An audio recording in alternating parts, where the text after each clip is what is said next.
Hey there everyone, how's it going? This is Paritosh with Paritosh's Excel Tips for Beginners. So you've probably wondered what are these financial geniuses, all these accountants really up to when they're into Excel? Well, one of the functions that they use quite a bit is using what we call the sum function. So it's basically a very simple way to add up a bunch of numbers. You'd be surprised that even the most advanced of Excel users use sum and the plus sign quite a bit. So why don't we just dive right into an example and I can show you how to do it. So our example today is this grocery list, right? So you've gone shopping, you've bought a bunch of things, bread, eggs, cheese, milk, avocados. That sounds a lot like my grocery list, but we'll let that slide. That being said, you have these costs, right? What if you wanted to find out how much everything costs you? Well, the smart thing would be to look at your grocery bill or your credit card bill. For this example, we'll use some Excel formulas. So I have these 5 items, and if I wanted to figure out how much they cost, I just basically go into this formula bar, press equal to, and then just choose my first cell, right? So I've chosen B2, which is the cost of the bread.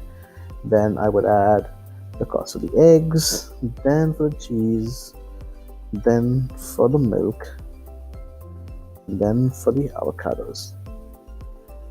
And there you go. Press enter, and that gives you a total.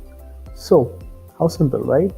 You basically add up everything just like you do it on a piece of paper, right? You take equal to plus plus plus plus plus, and that gives you your total.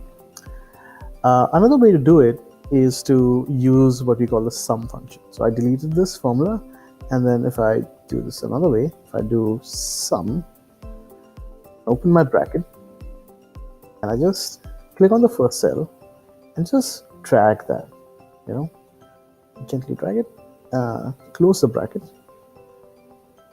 and boom, gives you the exact same number.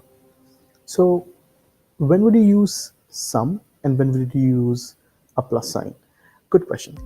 I think it depends on the data set that you have. So if you have a lot of lines, you're probably better off using sum.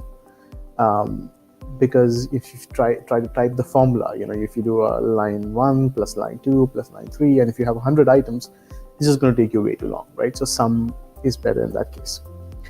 It also depends on what format your data is, right?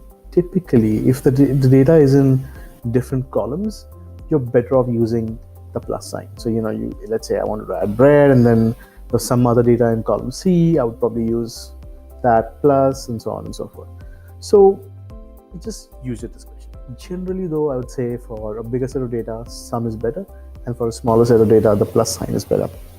So that's it really. Small, short, quick, powerful.